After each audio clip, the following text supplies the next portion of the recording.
Assalamualaikum warahmatullahi wabarakatuh. Halo teman-teman, kembali lagi ke channel saya. Perkenalkan, saya Firda Laim dengan NPM 022723 11214 dari Prodi Akuntansi Universitas Sairun. Pada kesempatan saya kali ini, saya akan membahas materi penting tentang teknik analisis metode etnografi. Baik teman-teman, sebelum saya membahas materinya, jangan lupa untuk di like, komen, dan subscribe. Baik teman-teman, tanpa berlama-lama lagi, kita langsung saja masuk ke pembahasannya. Metode etnografi, pendekatan dan penelitian kualitatif. Yang pertama kita akan membahas tentang pengertian metode etnografi. Metode etnografi adalah pendekatan dalam penelitian kualitatif yang bertujuan untuk memahami pola perilaku, nilai, kepercayaan, dan interaksi sosial dalam suatu kelompok atau komunitas tertentu melalui keterlibatan langsung dan observasi mendalam. Metode ini berasal dari ilmu antropologi dan sering digunakan untuk menggali fenomena sosial dan budaya dari perspektif orang dalam atau emik perspektif. Dalam etnografi, peneliti berperan sebagai pengamat dan juga berpartisipan dalam kehidupan sehari-hari. Subjek penelitian. Penelitian ini tidak hanya berfokus pada pengumpulan data, tetapi juga pada pemahaman makna di balik tindakan sosial dan praktik budaya yang ada di dalam komunitas tersebut. Oleh karena itu, metode ini sangat penting dan efektif untuk mengungkapkan bagaimana individu dalam suatu kelompok memahami dunia mereka, berinteraksi satu sama lain, serta menavigasi lingkungan sosial dan budaya mereka. Dan juga metode etnografi juga bersifat eksploratif. Artinya, penelitian dilakukan secara terbuka tanpa hipotesis yang kaku di awal. Peneliti juga dapat menyesuaikan fokus penelitian berdasarkan temuan lapangan.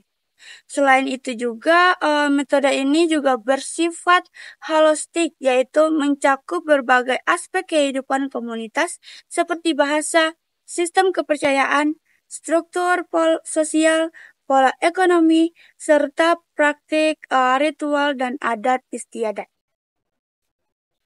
Seiring berkembangnya ilmu sosial, metode etnografi juga mengalami adaptasi dalam berbagai disiplin ilmu, seperti di ilmu sosiologi, komunikasi, pendidikan masyarakat, pendidikan kesehatan masyarakat, serta kajian bisnis dan organisasi.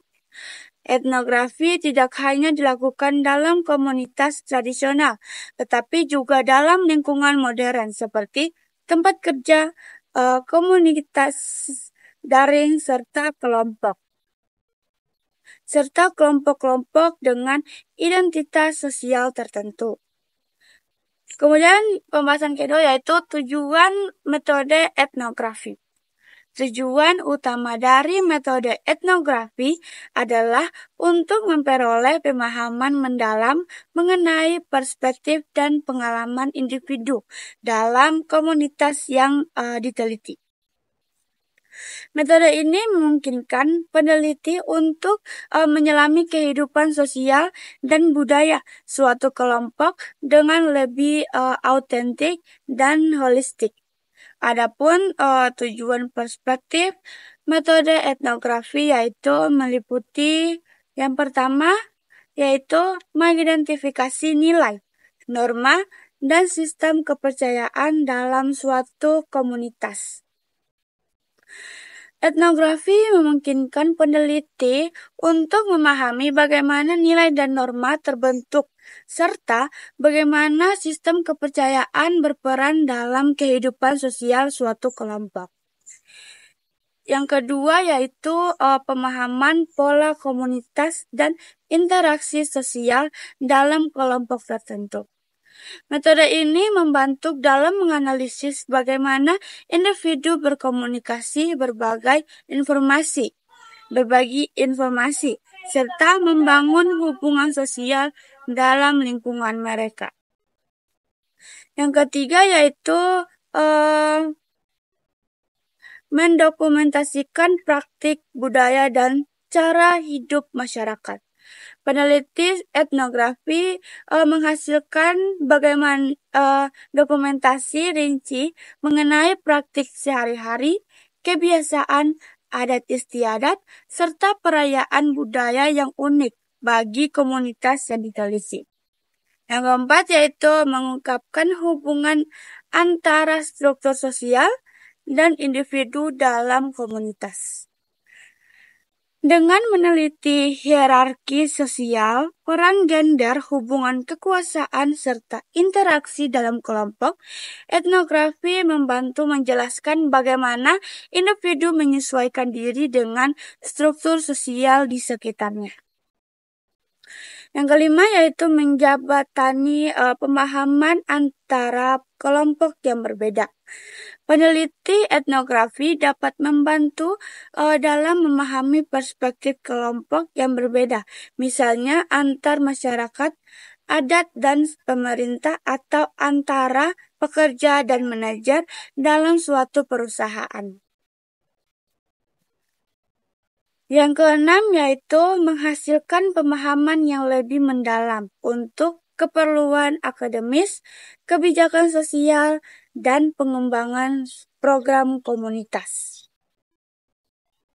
Temuan dari penelitian etnografi dapat digunakan untuk menyusun kebijakan yang lebih relevan dengan membutuhkan komunitas, pengembangan program sosial yang efektif, serta memperkaya kajian akademis dan mengenai budaya dan interaksi sosial. Dengan demikian, metode etnografi tidak hanya memberikan wawasan mendalam mengenai kehidupan komunitas tertentu, tetapi juga dapat mengkontribusi dalam menciptakan solusi bagi berbagai permasalahan sosial dan budaya yang ada di masyarakat. Selanjutnya, teman-teman, kita akan membahas tentang karakteristik metode etnografi. Yaitu yang pertama ada observasi partisipasi. Itu peneliti tidak hanya mengamati tetapi juga terlibat langsung dalam kehidupan sehari-hari komunitas yang diteliti. Hal ini memungkinkan peneliti untuk memahami interaksi sosial, pola komunikasi, dan praktik kebudayaan secara lebih mendalam.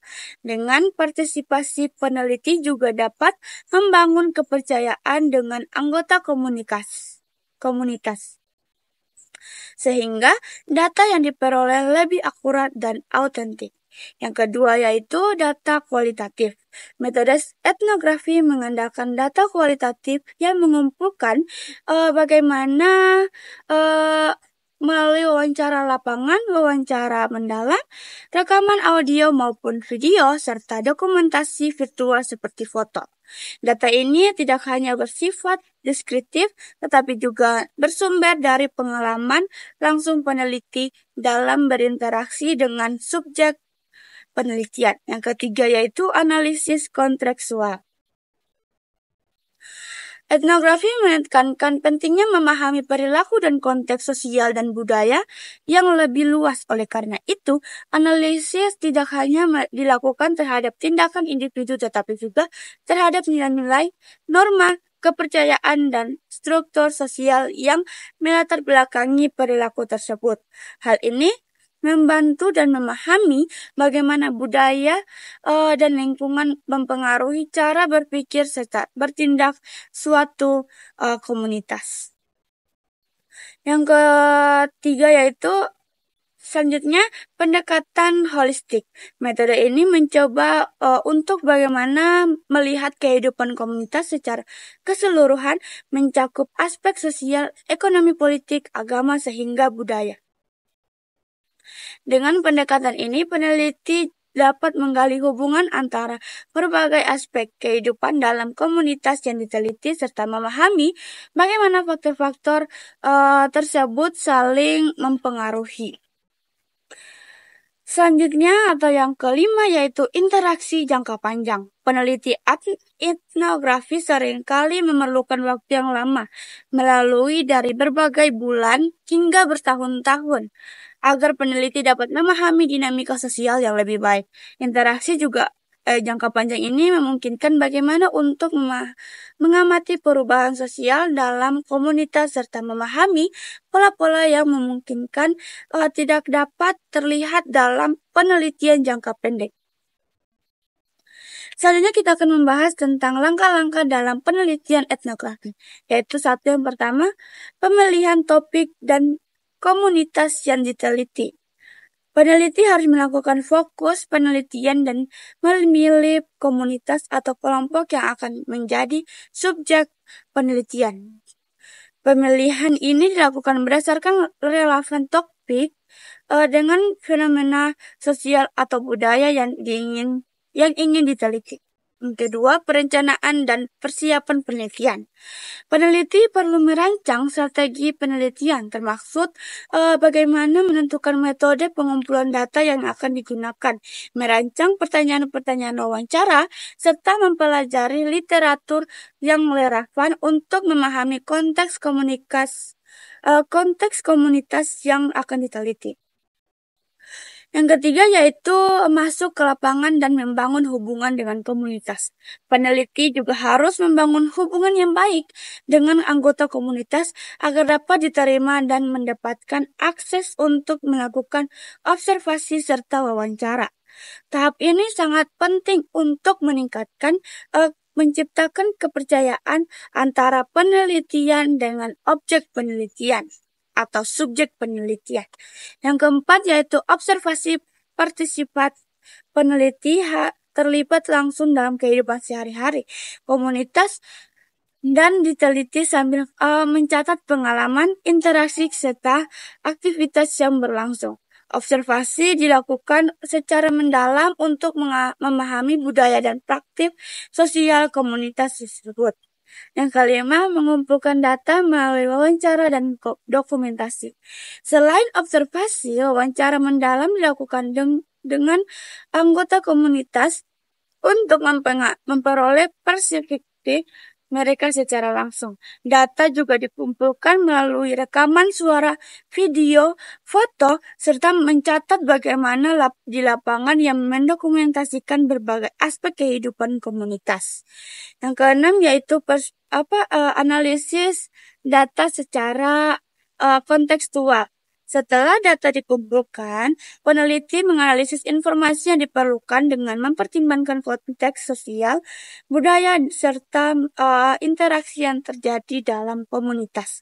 Data dianalisis dengan pendekatan interaktif untuk memahami bagaimana dibalik perilaku dan praktik sosial yang diamati. Yang ketujuh yaitu penyusunan laporan dan investasi hasil penelitian. Peneliti menyusun laporan penelitian berdasarkan data yang dianalisis. Laporan ini menggambarkan temuan utama mengenal kehidupan sosial dan budaya komunitas yang diteliti, serta memberi wawancara yang lebih luas mengenai fenomena yang terjadi. Yang kedelapan yaitu refleksi dan evaluasi.